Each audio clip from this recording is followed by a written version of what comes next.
May dugo. Naku, mga lodi. Meron dugo dito, napakadami. Tas meron pang cross. Naku, oo nga. Tsaka meron pang butas dito sa ilalim. Oh no, baka dito dinadala ng killer yung mga pinapatay niya. Lagot tayo nito. Uy, ayos. Umaga na naman pala, oh. Maliwanag na sa labas. Tara, labas na tayo. Uy, ayos. Hindi umuulan ngayong araw. Last day pa naman ngayon ng bakasyon. Tamang-tama to. Huling araw na ng paglalaro. Ayos. Pero wait lang. Wala pa nga pala akong mga gamit na gagamitin sa school ah. Oh no! Kailangan ko nang bumili ng mga gamit. Pero wait lang. Kayo ba mga lodi? Meron na ba kayong mga gamit sa school? Tsaka, excited na rin ba kayong pumasok? Anong grade na nga pala kayo? Comment nyo nga dito mga lodi para alam ko kung anong grade nyo na. Ha! Baka mamaya magka-classmate pa tayo eh. Mag-comment na kayo ah. Tsaka ilike nyo na tong video. Let's go! Sino kaya pwede kong puntahan dito sa mga kaibigan ko? Ah, alam ko na. Ito yung nga pala yung pinakamalapit sa atin. Si Motong. Tsaka si Kat. Tanong natin dito sa dalawa kung meron na rin silang mga gamit. Motong! Naku! Parang wala yatang tao dito ah. Tong, baka tinataguan lang ako nito sa may ilalim ng kama niya. Bulaga! Wala nga si Motong dito. Alam ko na. Puntahan natin si Kat. Kat! Yuhuu! Maglaro na tayo. Meron na tayong pasok bukas. Parang wala rin si Kat dito ah. Siguro wala pa silang gamit sa school. Baka bumibili pa sila ng mga notebook. Alam ko na. Sigurado ako meron ng mga tapos bumili dito eh. Baka nandito na sila sa may playground. Ha, tara. Hulatin natin. Wala rin tao dito ah. Parang nakakapagtaka naman ngayong araw. Siguro hindi na sila pinayagan lumabas ng mga magulang nila kasi meron ng pasok bukas. Kailangan natin maghanap. Kailangan ko muna makipaglaro bago bumalik sa school. Ah, dito. Tingnan natin dito. Baka meron dito mga tao. Yun. Sakto. May tao dito. Kaso, parang matatanda yun ah. Parang may tinitingnan sila dun. Ano kaya yung tinitingnan nila? Naku! Wawa naman tong dalawang bata na to. Ano kaya nangyari sa kanila? Bakit sila nakahiga dito? Tsaka puro sila dugo. Nako! Oo nga! Kawawa naman sila. Bakit sila nakahiga dito? Tsaka teka, parang kilala ko tong dalawang bata na to ah. Parang pamilyar yung mukha nila sa akin. Naku, oo nga. Parang kilala ko yung dalawa na to ah. Mababait pa naman tong mga bata na to. Tsaka, sino kaya may gawa sa kanila na to? Parang may pinag-uusapan yung matatanda dun ah. Parang meron daw yatang mga tao dun sa may ilalim ng butas. Oo, sino kaya yun? Lapitan nga natin. Ha. Sino to? Oo, teka. Si Kobe to tsaka si Motong. Tsaka teka, bakit sila puro dugo? Naku, ano nangyari sa kanilang dalawa? Sinong gumawa sa kanila nito? Wait lang po. Tatawag lang ako ng tulong sa mga kaibigan ko. Kilala ko po yung dalawa na to, si Motong to tsaka si Kobe.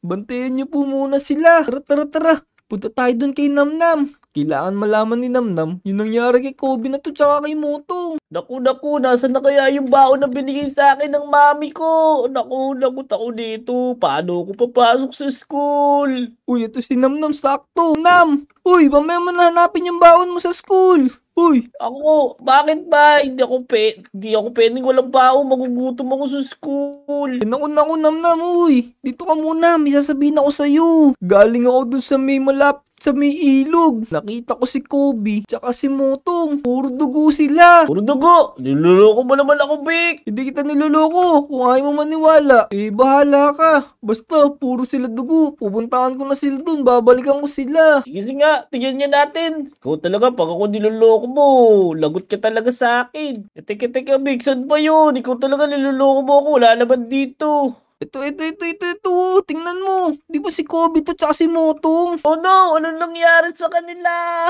Naku. Wag kang umiyak, Namnam. Parang buhay pa naman yata si Kobe tsaka si Motong eh. Tahan na. Oh no, tingnan mo naman sila. Puro tugo sila po yun. Oo nga eh. Pero kailangan natin mahuli kung sino yung gumawa kay Motong yan tsaka kay Kobe. Teka, dito. Malapit lang pala yung police station. Mag-report tayo dun kay Manong Pulis na merong gumawa ng hindi maganda sa mga kaibigan natin. Tara, dali. Tara, let's go. Chip! Uy, ito pala si Chip Ijon. Si Ijon pala yung naka-duty Uy. dito. Uy, Vic, Namnam, anong problema nyo? Ijon, merong gumawa ng hindi maganda kay Kobe tsaka kay Motong. I-report sana namin sa'yo. Sige. Vic, Namnam, kwento nyo sa akin kung ano yung nangyari para maimbestigahan natin. Sama ka dito, Ijon. Tingnan mo dito. Tingnan mo, puro dugo si Motong tsaka si Kobe. Dito. Malapit lang dito sa may labas, oh. Oo nga, no? Parang ang daming taong nagkukumpulan ngayon dyan. Oo, madami talaga kasi. Ijon. Nakita nilang may Oh, mga no, tao si- dito, eh. Oh no, si Motong tsaka si Kobe nga. Mukhang pinatay sila. Meron ba tayong saksi dito na nakakita kung ano yung itsura ng pumatay sa kanila? Ikaw, Chong, anong nakita mo sa krimen na to? May nalalaman ka ba? Sabihin mo na. Naku, sa edad ko ba na to? Gagawa pa ba ako ng ganyang krimen? Tsaka, wala akong kinalaman dyan. Hindi ko rin nakita kung sino yung gumawa niyan sa mga kaibigan nyo. Ganun ba? Sige, pasensya ka na. Parang natakot kita. Ikaw naman, Marites, may nalalaman ka ba dito sa naganap na krimen na to? Sigurado meron. Ang dami mong source ng chismis eh. Naku, tanungin mo na ako sa mga buhay-buhay. Pero wala akong kinalaman sa mga pumapatay. Tanong mo sa akin kung sino yung asawa ni ano. Pero wala akong kinalaman kung sino gumawa sa mga kaibigan nyo nito. Ako nga talaga naman, Marites. Kapag kailangan makatulong dito sa Lodi Island, hindi mo alam yung sagot. Pero pag mga asa-asawa, lalang kilala mo. Talaga nga naman. Ikaw, Pedro. Ikaw yung huling tao dito. Siguro naman nakita mo yung kung sino yung pumatay dito sa dalawa, no? Nakaw, wala akong kinalaman dito. Tsaka, lagi ako naka-shades eh. Paano ko makikita kung sino yung gumawa niyan? Wala akong kinalaman dyan, ha. Baka mamaya idamay niyo ako dyan. Vic, Namnam, parang mahirapan tayo maghanap ng lead dito sa kaso na to. Puro chismoso at chismosa lang tong mga taong nandito eh. Naku, Ijon, hindi pwede yan. Kailangan natin pagiganti si Motong at si Kobe. Kailangan nila ng justice. Oo nga boy, kailangan natin bigyan ng hustisya yung nangyari sa dalawa nating kaibigan. Ijon, wala ka naman pwedeng gawin dito para malutas tong kaso na to. Okay, sige. Maghanap na lang tayo ng ibang ebidensya para malutas natin yung kaso na to. O sige, maghanap tayo, maghiwa-hiwalay tayo. Dito ako Sige, tara. Naku, dito. Baka nagtatago yun dito sa may likod ng mga inasal. Hanapin natin dito, baka nagtatago yun dito sa may mga dahon-dahon dito. Baka mayroon pa tayo dito matirang mga bakas-bakas dito. Naku, ano ba naman to? Ang hirap naman kasi na nangyari na to. Punta tayo dito. Diretso tayo dito sa may tumana. Sana may makita rin si Ijon. Tsaka si Namnam. Uy, teka, ano to? Parang mga bakas to ng dugo ah. Naku. Oo nga, bakas nga to ng mga dugo. Saan kaya to papunta? Parang doon dumaan yung killer. Naku. Tara, puntahan natin si Ijon tsaka si Namnam. Uy, eto sila. Namnam, Ijon! Vic, wala lang pag-asa. Wala akong nakitang ebidensya. Vic, naisip ko, baka isa dito sa mga nakakulong na to, yung pumatay kay Namnam at kay Kobe. Tignan mo. Parang hindi naman iyan yung mga yun eh. Tsaka teka, tingnan nga natin kung may mga bakas ng dugo. Parang wala naman yata eh. Wala siguro dyan yung killer kasi may nakita ko bakas ng mga dugo. Vic, saan kami naman may nakitang bakas ng dugo? Tara, sumama kayo Namnam tsaka Ijon. Papakita ko sa inyo. Sa may tumana. Nakita ko talaga dun. Totoo. Bakas nga ng mga dugo to. Namnam, Vic, tara, sundan natin. Baka may makuha tayong lead sa kung sino pumatay dun sa sa dalawa nating kaibigan. Ayun, Dami ito. pala nito. Oo nga. Dami pang ang dugo. Ang daming patak ko. Parang Dito. Yun, ito nga. Ang dami pang ang dugo dito sa bahay na to. 3 hours later. Tara. Oo, nahulog pa ako sa bangka. Baba na kayo. Mukhang tiga dito yung may sala ah. Parang dito tayo tinuturo Kaya ng ano.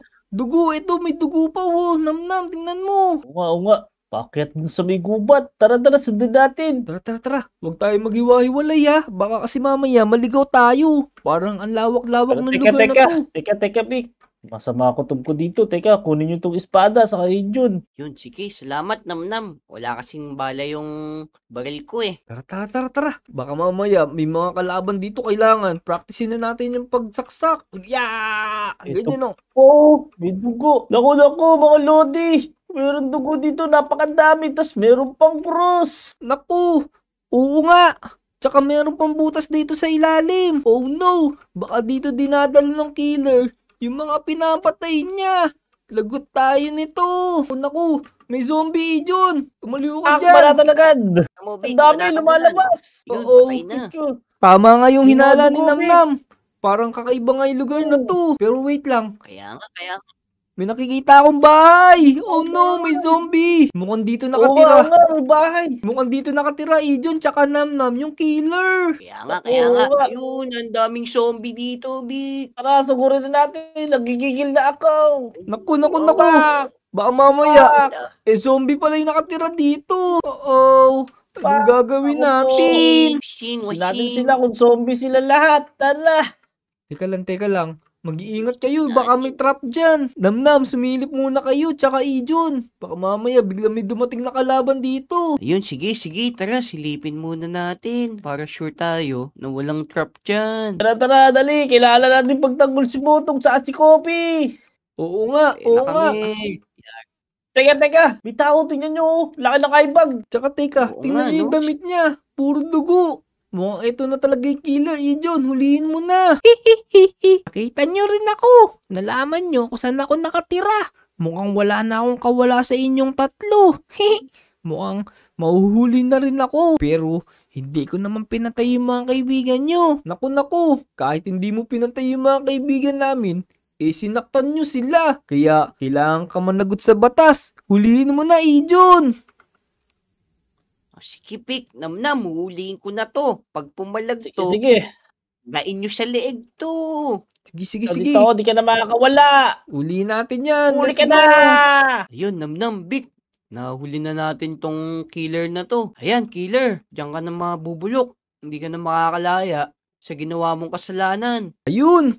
Buti na lang nandito yung kaibigan natin pulis na si Ijon. Nahuli natin yung gumawa ng hindi maganda kay Motong tsaka kay Kobe. So kung nagustuhan nyo po itong video na to, make sure na i-like nyo to. Tapos mag-subscribe na nga rin pala kayo sa amin kung hindi pa kayo nakasubscribe ha. So yun, hanggang sa susunod na Tama, video tama. mga Lodi. Paalam! Let's Let's go! Woohoo! Let's go! Oh, oh, oh, oh, oh, oh.